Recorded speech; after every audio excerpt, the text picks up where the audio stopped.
সূরা ফাতিহা কিভাবে পড়লে আপনি 100% সুস্থ হয়ে যাবেন? পরীক্ষিত একটি আমল, মনে রাখবেন। সূরা ফাতিহা হচ্ছে শিফা ও মিন কুল্লি দা, সকল রোগের ঔষধ। বিশেষ করে আমরা অনেকে এটা জানি না, সূরা ফাতিহা কিন্তু একটা দোয়া, এটা আমরা অনেকেই জানি না। এটার নামই হচ্ছে দোয়া, সূরাতুল ফাতিহা।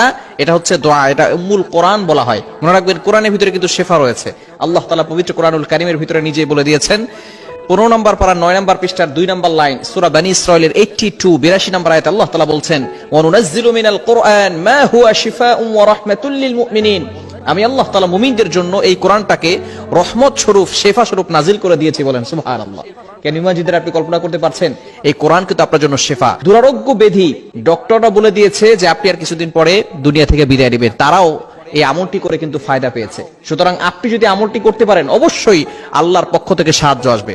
আমলটি কিভাবে করবেন? সূরা ফাতিহা আপনি ফজরের নামাজের সময় অবশ্যই আপনাকে নামাজ পড়তে হবে। নামাজ না পড়ে আপনি আল্লাহর কোরআন থেকে কোনো ফায়দা পাবেন না। আপনি নামাজ পড়বেন না, আল্লাহর কোরআন থেকে কোনো ফায়দা আসবে না। ইয়াকিনের সাথে, বিশ্বাসের সাথে যদি আপনি আমল করতে পারেন, অবশ্যই আল্লাহর পক্ষ থেকে সাহায্য আসবে।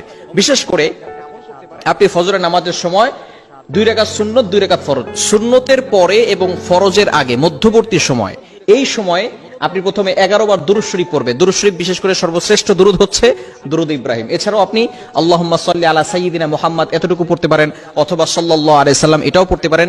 তবে সর্বশ্রেষ্ঠ দুরূদ দুরূদ ইব্রাহিম, এই দুরূদটা আপনি বেশি পড়ার চেষ্টা করবেন। প্রথমে আপনি দুরূদ ইব্রাহিম পড়বেন 11 বার। এরপরে আপনি সূরাতুল ফাতিহা 41 বার পড়বেন, আউযুবিল্লাহ বিসমিল্লাহ সহকারে 41 বার সূরা ফাতিহা পড়বেন। এরপরে আপনি আবারও 11 বার দুরূদ শরীফ পড়বেন। এরপর একটা পাত্রে ফু দিয়ে ওই পানিটা আপনি সব সময় খাবেন।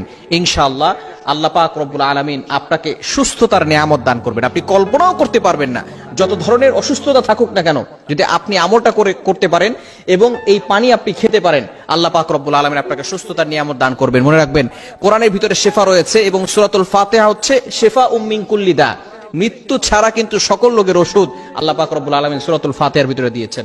অনেক ওষুধ খেয়েছেন, অনেক ডক্টর দেখিয়েছেন, অনেক মেডিসিন নিয়েছেন, অনেক থেরাপি নিয়েছেন। আপনি একবার কোরআনের আমল করে দেখেন, ইনশাআল্লাহ অবশ্যই আল্লাহর পক্ষ থেকে সাহায্য পাবেন। কেননা কোরআনের ভিতরে কিন্তু শিফা রয়েছে।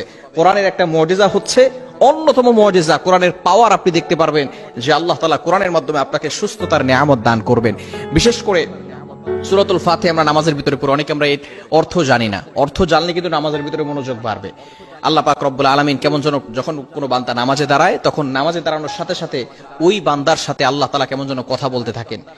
যখন বান্দা বলে আলহামদুলিল্লাহি রাব্বিল আলামিন, all praise is due to Allah, সমস্ত প্রশংসা একমাত্র আল্লাহর জন্য, সাথে সাথে আল্লাহ তাআলা বলছেন হামিদানি আবদি, my servant is praising me, আমার বান্দা আমার প্রশংসা করেছে। বলেন সুবহানাল্লাহ।